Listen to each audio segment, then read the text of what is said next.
Well, hello. Good morning, everybody. How y'all doing out there? My name is Avante Jackson. I am a CDL instructor, CDL holder. I had a heart transplant about a year and a half ago. I've been driving trucks since 2015, and I've really found a true passion for teaching people how to get a CDL. But also within that passion, I found a new life passion by bridging the gap between truckers and brokers and carriers, if you will. We have a huge gap within the industry, a huge gap that some truckers feel left out. The driver, we know, is the main important piece to this puzzle, but also at the same token, the broker as well as the shipper. So what we need to do is we constantly, all the time, fighting each other. We're fighting each other for basically the same common goal. So today, I just want to take just a little bit of your time just to see how we can bridge this gap in the economic chain and we can have a better trucking industry for the future. It takes all of us, not just one. It takes all of us. You know, the broker is nothing without the driver. The driver is nothing without the broker. And the shipper, as far as I'm concerned, they need to really get off the sideline and be a part of these conversations and help. So if you guys will, just, give me a few minutes of your time and let's go through this slideshow and break down the importance and the communication between the driver, the broker, and the shipper. Now, bridging the gap in trucking, my mentor approach. I'm a mentor. I mentor a lot of CDL students that, want to leave the mega carrier, want to go out and have a bright future for themselves, and then they leave me and they become an owner-operator. But they do not understand the business side of it. It's more than just driving a truck. It's more than just picking up a load. They got to understand the paperwork, how to conduct themselves, talking to a broker, proper broker etiquette. Sometimes you'll have truck drivers out there that'll just call and say, hey, how much is this rate? And then if the rate doesn't, really go within their favor, they want to hang up the phone. But what you have to realize is, and what I tell a lot of truck drivers out there as well, is you have to really bridge the gap. And the way that you bridge the gap is good communication. Good communication, strong communication equals a strong supply chain. Everyone depends on each other. Better relationships reduces stress and delay. So instead of just calling up a random broker on the load board, how about build a relationship with that driver? Or how about the driver build a relationship with that freight broker as well? So that way we will not have strong supply chain issues and everybody can depend on each other. So that means, guess what, guys? That means everybody will have a smooth freight flow, efficient freight flow. Breaching the broker-driver gap. Drivers feel unheard. Poor communication and stress. Turnover increases. How CDL Shorty helps. What I do is I teach the driver/broker communication. I explain rates and expectations. I show dispatch perspectives. Like I was saying earlier, there's more than just driving the truck. A lot of truck drivers out there don't know their cost per mile. So what they're actually doing is they're running their operation inefficiently, which means the whole conversation with the non-domicile, you can't really compete with someone out there that is not really running their trucking company efficiently, but you're trying to run your trucking company efficiently. So what that means is I teach the difference between rate per mile and cost per mile. A lot of truck drivers, they just go off of rate per mile. They don't go off of cost per mile, meaning how much does it cost to crank your truck up and run it down the road from point A to point B. A lot of truck drivers don't concentrate on that, so that's what I do, as well as communicate that with the broker. The broker knows how much that load is. The broker knows that, guess what? If they find a sucker that will take that load for the cheapest, but they won't, calculate their cost per mile, then at the end of the day, how does that help the truck driver? It helps the broker, it helps the shipper, but how does that help the truck driver? And also safety, because that's where safety comes into play as well. Meaning, if the broker and the shipper is just looking for the cheapest freight carrier, the cheapest driver, then guess what? That's where accidents come into play. That's where a lot of delays come into play, because how many times have a driver, especially now in this economy, how many times have a driver have been pulled over, stuck at a weigh station because they can't speak English or because their truck didn't pass an inspection? But guess what? The shipper didn't do their proper vetting to make sure that that truck driver can speak English and to make sure that that truck driver has a good CSA score or whatnot. Brokers do that, but I want to flip the script and I want to really have the shippers get off the sideline and have vetting tools for the brokers. Brokers vet the hell out of truck drivers, but shippers don't vet brokers. So that's where we have a lot of breakdown communication right there. Culture and safety compliance. Safety is a daily habit, not just a checklist. Training should be proactive. We should always be proactive in training, not just wait for the next accident. Or, God forbid, I want to go to extreme measures. So we don't just want to wait for the next Delilah to happen. You understand what I'm saying? So why not get in front of it and prevent it? And the way that you should get in front of it and prevent it is, I really want to start introducing laws to go into the DMV to actually teach people how to drive amongst truck drivers. I actually want to infiltrate the driver's ed within schools, so people can have a lot more knowledge on how to conduct themselves or drive or share the public roadway with semi-trucks.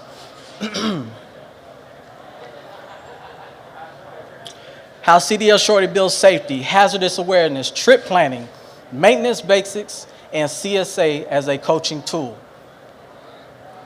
Driver training and accountability. CDL is just the start. Judgment comes with guidance. Build confidence drivers. Mentoring approach, one-on-one support, group learning, experienced mentors, build pride and professionalism. Truck parking challenge, limited safe parking, lost time and fuel, add stress. Now, these are things that the common dispatcher doesn't understand or the common freight broker doesn't understand. Truck parking right now is a big, huge issue, and I'm working with the city of Charlotte. I'm from Charlotte, North Carolina, and I'm working with the city of Charlotte, city officials to help create an infrastructure program so that way truckers can find safe and efficient ways to park. We already know that it's unsafe to park on the shoulders and everything like that because of insurance purposes. But when 2015 came and the Obama administration implemented the ELDs, and they made ELDs, they made ELDs permanent. What they didn't realize is that there's no infrastructure. America right now has a huge infrastructure problem. And that is a huge problem because when infrastructure is a problem and there's nowhere to park that truck, that creates stress on the driver. There's a lot of truck drivers out there that leave truck driving school and they're still fresh. They're still trying to figure out, the ins and outs, how to drop a load and whatnot, and then trying to figure out how to park. If you go out and you talk to the rookie truck driver, they are scared to death to park at a truck stop. But see, the broker doesn't know that. The dispatcher doesn't know that. Also, with truck parking, let's say if I pick up a load and it has to be in Tennessee by tomorrow at 4 o'clock, what the dispatchers and the brokers will do is say, hey, we need you to get as close as you can as possible. Get up there so you can drop that load off. Now, on paper, it looks good, but guess what?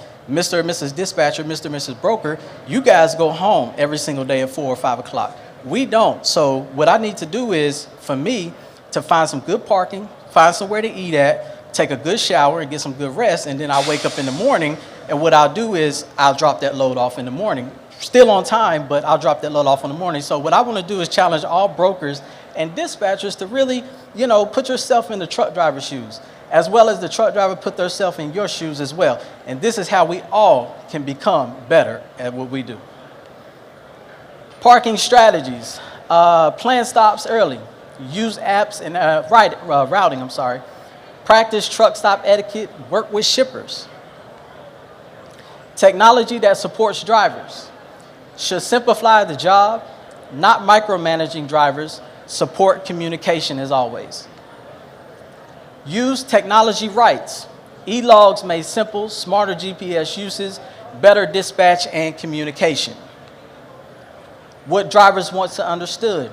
Hours of service limits, parking affects schedules, represent matters, respect matters, and drivers want partnerships. We truly want to partner with you guys. We don't want to be your enemies. We truly want to partner with you guys, but at the same token, it takes all of us. So we want you guys to partner with us as well. Life on the road, long days away from home, constant pressure, weather and safety risks, still keep America moving.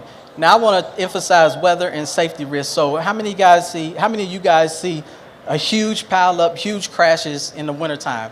That's because what truck driving schools are doing is they're not teaching proper winter safety. Also, not just the truck driving schools, because we put a lot on them, but the mega carriers, you got your Swifts, your Knights, your JB Hunts and whatnot, they're not teaching proper safety. That's why you always see truck crashes every single winter time. And I don't know about you guys, but I'm quite sick of it because the industry could do better. What I'm pushing for is I'm pushing for a law and a course to get all CDL schools to put in their curriculum to teach drivers how to chain up.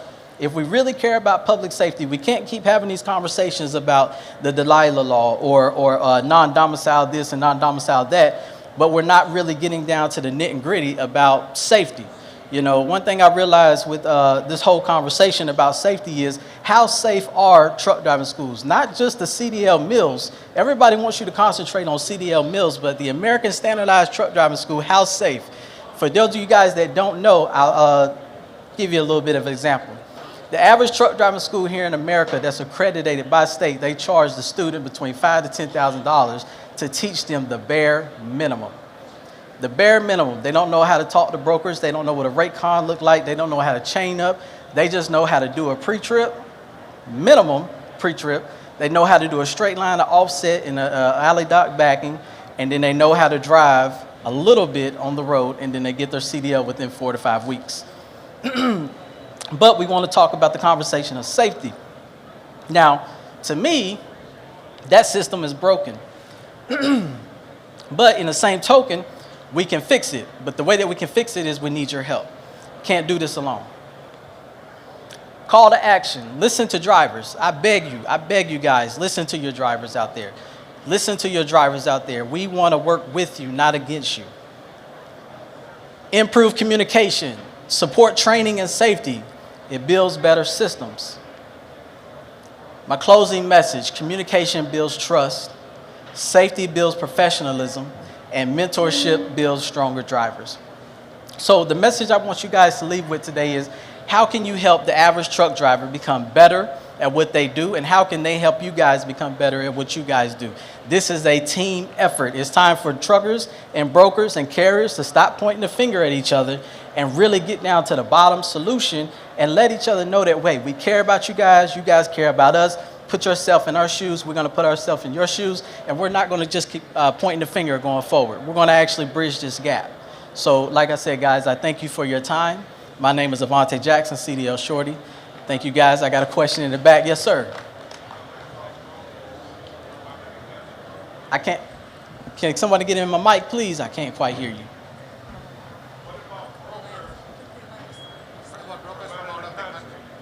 I can't hear you. What about brokers? Brokers from out of, oh, okay. That's a good question. Thank you for that.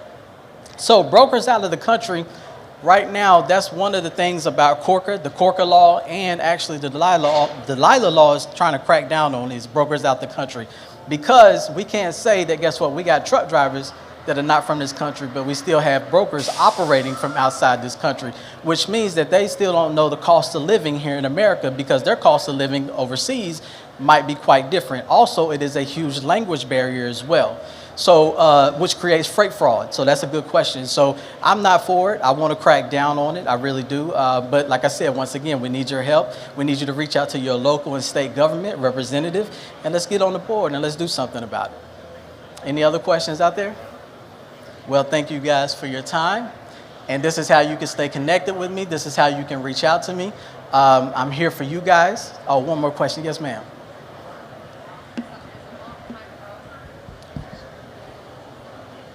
He's going to get you a mic. Thank you. As a longtime broker, the thing that I notice a lot with some drivers is they'll call in and ask about a load, and as soon as they hear the rate, they hang up.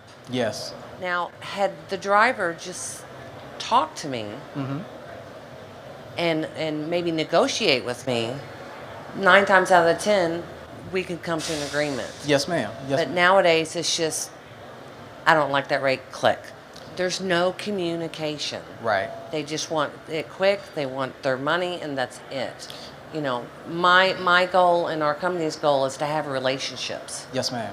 And being in the business for 15 years, a lot of the carriers that I use personally, I'm booking 2 to 3 weeks out at a time. I'm taking the stress off them. They know what where they're going, what days they're going, how many loads I can give them. And then, yes, you're going to have your ups and downs on the rates. It's going to be a great time for the carriers. Right now is a good time for the carriers. Brokers are suffering just a little bit, more than just a little bit right now because of the fuel prices.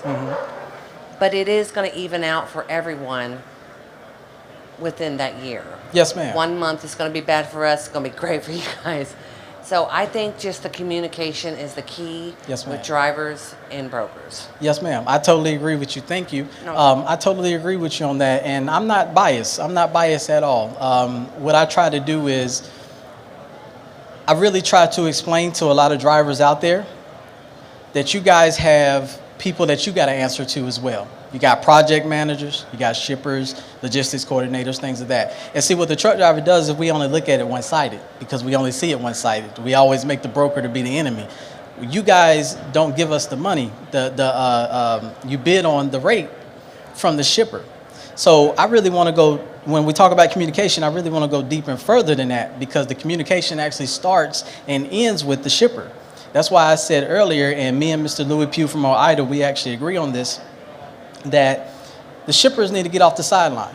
You know, they have a lot to do with this as well. And what I try to tell drivers is build that communication, but not just build that communication with your broker, your freight forwarder or whatnot, but really try to get out and build that communication with the logistics coordinator. Now, I know in some broker carrier agreements they can't do that, but in the same token, relationships go far.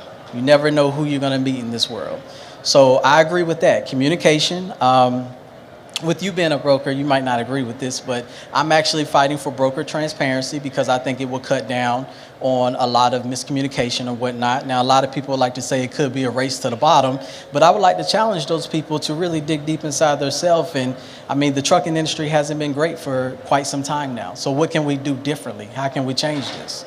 So I agree with everything you said, and I would like to connect with you later on. So thank you guys. And is there any more questions? Oh. Okay. So you run a training company right now, right? Yes. Okay. So when you're trying to talk all of this stuff to your, new generation of drivers trying to learn all of that, what are some of training challenges that you face with these people? Good question. Good question. Well, one of the biggest are business. When I try to break down the difference between a rate per mile and a cost per mile, I see a lot of them don't know proper business etiquette. So I really try to spend time with them on that, but also I'm fighting for the course to be quite longer. We need to talk about lifting the barrier of entry because you got to think about it. What I do is sort of like a specialty, right? Because the state of North Carolina, the curriculum only says, hey, you have to teach this student pre-trip, offset, alley dock, teach them how to drive, and that's it. And I only got 4 to 5 weeks to do it. So the biggest challenge I have is trying to cram that stuff into their brain as well as, hey, when you become an owner operator, let's look at this. So that's the biggest challenge that I have from time to time. But the ones that want it, the ones that listen, yeah, I get through to them. And they keep my number. They stay in contact with me, and we'll go out and have lunch or dinner or something like that, and then I'm able to break it down to them more. And, hey, I'm a sponge as well. Some of my students teach me. I actually have a doctor that was in my class one time, and he taught me a few things. So, we all got to get off our high horse and come down and learn from each other. Because, like I said, once again, it takes all of us. Any other questions? I think your mic is off.